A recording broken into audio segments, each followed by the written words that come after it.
আজকাল মোবাইল কোম্পানিগুলো আমাদেরকে একটা মূলা ঝুলিয়ে রাখছে, সেটার নাম হচ্ছে ভার্চুয়াল র্যাম।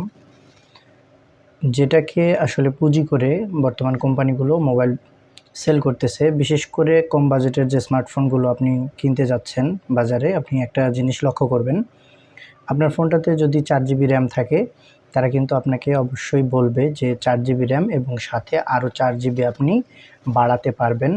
তার মানে আপনার ফোনটাকে আপনি 8 জিবি র্যাম পর্যন্ত এক্সটেন্ড করে ব্যবহার করতে পারবেন। তার মানে কি বোঝালো? যে আপনার ফোনটাতে 8 জিবি র্যাম দেওয়া হচ্ছে। তো দেখেন, এটা হচ্ছে এক ধরনের মূলা ঝুলানো, আমি যেটা বাংলা ভাষায় বলতেছি। আর আজকের ভিডিওটা অবশ্যই আপনারা দেখবেন, অবশ্যই ভালো কিছু শিখতে পারবেন, এতটুকু আশা করি। আর ভার্চুয়াল র্যাম সম্পর্কে আজকে বিস্তারিত আলোচনা হবে। বিশেষ করে যে মোবাইল কোম্পানিগুলো আমাদেরকে অনেকটা বোকা বানানোর যে পায়তারা শুরু করেছে, এখান থেকে আমাদেরকে অবশ্যই পরিত্রাণ পেতে হবে। সো আজকের ভিডিওটা অবশ্যই মন দিয়ে দেখবেন। প্রথমে আমরা কথা বলবো ভার্চুয়াল র্যামটা আসলে কি। দেখেন, ভার্চুয়াল র্যামটা হচ্ছে একটা ভার্চুয়াল র্যাম, মানে আপনার ফোনে তো অবশ্যই একটা র্যাম লাগানো আছে, যেটা কিনা 4 জিবি হতে পারে, 5 জিবি হতে পারে বা 8 জিবি হতে পারে। এটার একটা হার্ডওয়্যার ভার্সন কিন্তু আপনার মোবাইলের যে মাদারবোর্ড, এখানে কিন্তু ইনস্টল করা আছে। আর ভার্চুয়াল র্যামটা হচ্ছে আপনার ফোনের যে আলাদা র্যাম বা আপনার ফোনের মধ্যে থাকা যে স্টোরেজ বা আমরা যেটাকে ফোন মেমোরি বলি, সেখান থেকে একটা অংশকে কেটে আলাদা পার্টিশন করে একটা র্যামের জন্য আলাদা সেক্টর বের করে দেওয়া, এইটা হচ্ছে ভার্চুয়াল র্যাম। এখন ভার্চুয়ালি আমরা যেটাকে স্টোরেজ থেকে পেলাম, মানে ফোন মেমোরি থেকে যে র্যামটাকে আমরা পেলাম, আমি যদি আর একটু সহজ করে বলি, সেটা হচ্ছে যে আপনার ফোনে যদি 128 জিবি স্টোরেজ থাকে, সেখান থেকে ধরলাম 8 জিবি স্টোরেজকে কেটে 120 জিবি আপনার ইন্টারনাল মেমোরি রাখা হলো এবং 8 জিবি র্যাম আপনার ভার্চুয়াল র্যাম হিসেবে থাকলো। এইটা হচ্ছে আপনার ফোন মেমোরির একটা অংশ, যেটাকে আপনি র্যামের কাজে ব্যবহার করতে পারবেন। এখন আসা যাক যে র্যাম আর এই ভার্চুয়ালি তৈরি করা যে র্যামটা, এটার মধ্যে পার্থক্যটা কোথায়। দেখেন, একটা র্যাম হচ্ছে একটা ফোনের সর্বোচ্চ গতিসম্পন্ন একটা স্টোরেজ। র্যামও কিন্তু একটা স্টোরেজ, একটা মেমোরি, যেটার পূর্ণরূপ হচ্ছে র্যান্ডম অ্যাক্সেস মেমোরি।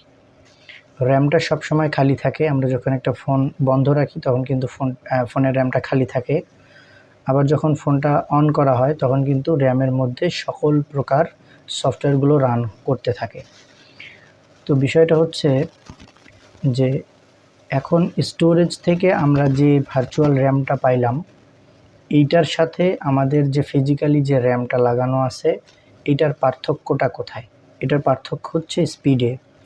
দেখা গেল আপনার ফোনে যে র্যামটা লাগানো আছে, এটার স্পিড হচ্ছে 2400 মেগাহার্টজ, আর আপনার যে স্টোরেজ তুলনামূলকভাবে এটা অনেক কম হবে। মানে একটা র্যামের অর্ধেকের অর্ধেক যদি বলি, তারপরেও কিন্তু এটা কম হয়ে যায়।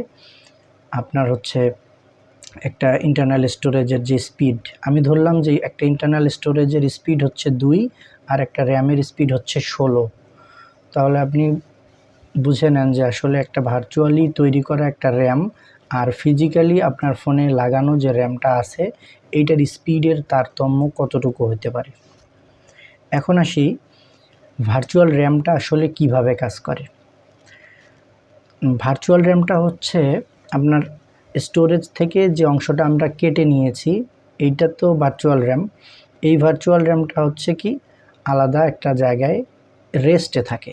মানে আপনি যেহেতু এই ভার্চুয়ালি এটাকে কেটে নিয়েছেন, আপনার যে ইন্টারনাল স্টোরেজ আছে এটা থেকে যেহেতু আপনি এটাকে আলাদা করে রাখছেন, তার মানে এই যে 8 জিবি র্যাম, 8 জিবি হোক বা 4 জিবি হোক, যেটাই হোক, এই স্টোরেজটা কিন্তু ব্যবহার হচ্ছে না।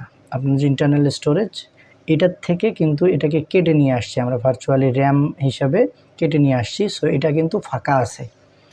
এখন আপনি মনে করেন আপনার ফোনে যে 4 জিবি বা 8 জিবি র্যাম আছে, কোনো ক্ষেত্রে কাজ করতে গিয়ে দেখা গেল আপনার এই 8 GB বা 4 GB এই র্যামটা কিন্তু ফিল আপ হয়ে যায়।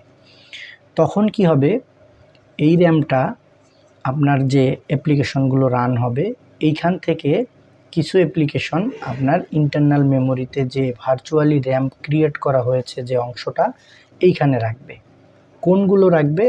যেই অ্যাপগুলো আপনি চালাচ্ছেন না, যেই অ্যাপগুলো আপনার লাগতেছে না, এই অ্যাপটাকে সে কিন্তু ইন্টারনাল মেমোরিতে যে ভার্চুয়ালি র্যাম ক্রিয়েট করা হয়েছে এইখানে রাখবে। এরপরে তার যখন জায়গা খালি হবে সেখান থেকে আবার সে নিয়ে আসবে। এই যে প্রসেসটা নিয়ে আসা নিয়ে যাওয়ার একটা প্রসেস, এটাও কিন্তু খুব ধীর গতির হবে। মনে করেন র্যাম তো তার স্পিড দিয়ে কিন্তু সে ঠিকই ফাইলটাকে সিস্টেমে পাঠিয়ে দেবে, ভার্চুয়াল র্যামের কাছে পাঠাবে, কিন্তু ভার্চুয়াল র্যাম যখন তাকে ডেটাটা দেবে সেই স্পিডে কিন্তু সে নিতে পারবে না। সো যখন আপনার ফিজিক্যাল র্যামটা ফিল আপ হয়ে যাবে তখন কিন্তু ভার্চুয়াল র্যাম আপনাকে ফুললি প্রোটেকশন বা ফুললি আপনাকে একটা যে সাপোর্ট দেওয়া এটা কিন্তু দিতে পারবে না। ফলে আপনার ফোনটা কিন্তু অটোমেটিক্যালি স্লো হয়ে যাবে। মানে আপনি ভার্চুয়ালি র্যাম তৈরি করেছিলেন 8 GB 16 GB 4 GB যেটাই হোক না কেন, যেই আশায় সেই আশাটা কিন্তু আপনার পূরণ হচ্ছে না। এখন আসি উপকারিতা কি। উপকারিতা আসলে বলতে এখানে তেমন কিছুই নাই। আমি যা বললাম, ভার্চুয়ালি র্যাম আপনি যেটা ক্রিয়েট করবেন এটার স্পিড তো সে কখনোই র্যামের মতো দিতে পারবে না, যার কারণে আপনার লেনদেনটা একটু ডিলে হয়ে যাবে। বিশেষ করে র্যামের সাথে তার যেহেতু একটা সামঞ্জস্য থাকা উচিত ছিল সেটা সে করতে পারবে না। সো তার যে আদান প্রদান ডেটা ট্রান্সফার স্পিডটা অবশ্যই কম বেশি হয়ে যাবে, যার কারণে তার মিসম্যাচ করতে পারে ডেটা ট্রান্সফারের সময়। অনেক ডেটা অনেক সময় মিস হয়ে যায়। এটা হচ্ছে মূলত আপনার উপকারিতার দিক থেকে কোনো কিছুই নাই। মূলত এটা একটা ফিচার্স। আমি যদি বলি সেটা হচ্ছে একটা মূলা ঝুলানোর মতো একটা ফিচার্স, যেটাকে অ্যান্ড্রয়েড ইমপ্লিমেন্ট করেছে এবং এইটাকে কোম্পানিগুলো হাতিয়ার হিসেবে অনেক সময় লো বাজেটের ফোনগুলো বিক্রি করার জন্য ব্যবহার করে থাকে। তো এই হচ্ছে মূলত ভার্চুয়াল র্যামের বিষয়টা। ভার্চুয়ালি আমরা যদি এখন ফোন কিনতে যাই, বিশেষ করে যারা লো বাজেটের ফোন কিনবো তারা যেন একটু খেয়াল রাখি যে কোনোভাবেই আমরা ভার্চুয়াল র্যাম দেখে ফোন কিনবো না। ভার্চুয়ালি র্যাম যদি আমি 128 GB স্টোরেজকে যদি 128 GB র্যাম হিসেবেও ব্যবহার করি তারপরেও আমার এখানে কোনো ফায়দা নাই। সো আমার ফোনে যেই র্যামটা থাকবে সেটা 2 GB হোক কিংবা 4 GB হোক, সেটা যদি ফিজিক্যালি থাকে তাহলে যতটুকু র্যাম আছে এতটুকুর উপকারিতাই শুধু আমি পাবো, এতটুকুই আমি ব্যবহার করতে পারবো। এই মন মানসিকতা নিয়েই আমরা মার্কেটে ফোন কিনতে যাব। ফোনটাতে আসলে কত জিবি আছে আর কত জিবি এক্সটেন্ড করা যাবে এই মন মানসিকতা নিয়ে আমরা কখনোই লো বাজেটের ফোনগুলো কিনতে যাব না। তো আশা করি ভিডিওটা ভালো লাগছে। ভিডিওটা অবশ্যই শেয়ার করে দেবেন এবং আমাদের চ্যানেলটা সাবস্ক্রাইব করে রাখবেন পরবর্তী ভিডিও পাওয়ার জন্য। ধন্যবাদ। আসসালামু আলাইকুম।